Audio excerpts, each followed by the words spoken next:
സംസ്ഥാനത്ത് തെരഞ്ഞെടുപ്പ് പ്രഖ്യാപനത്തിന് പിന്നാലെ വിദ്യാഭ്യാസ വകുപ്പിന്റെ പെരുമാറ്റച്ചട്ട ലംഘനം. Higher secondary school principal, teachers എന്നിവർക്ക് അടിയന്തരമായി പ്രൊമോഷൻ, ട്രാൻസ്ഫർ ഉത്തരവ് പുറത്തിറക്കി. ഇന്നലെ വൈകിട്ട് 5:16 ഉത്തരവ് ഇറക്കിയത്.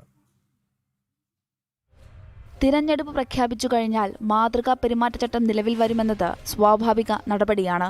എന്നാൽ അതിനു വിരുദ്ധമായാണ് വിദ്യാഭ്യാസ വകുപ്പിന്റെ പ്രമോഷൻ ഉത്തരവ്. കഴിഞ്ഞ ദിവസം വൈകിട്ട് 4 മണിക്കായിരുന്നു തെരഞ്ഞെടുപ്പ് കമ്മീഷന്റെ വാർത്താ സമ്മേളനം നടന്നത്. 5 സംസ്ഥാനങ്ങളിലെ തിരഞ്ഞെടുപ്പുകളും അതിന്റെ തീയതികളും ഇന്നലെ പ്രഖ്യാപിച്ചു.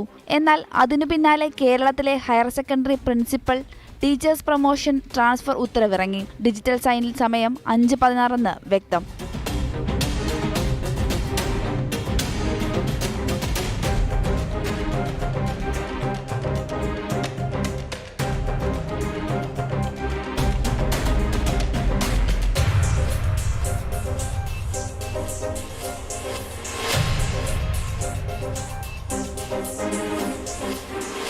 അധ്യാപകരുടെയും 36 പ്രിൻസിപ്പൽമാരുടെയും പ്രമോഷനും സ്ഥലം മാറ്റവും സംബന്ധിച്ച വിവരം ഉത്തരവിലുണ്ട്.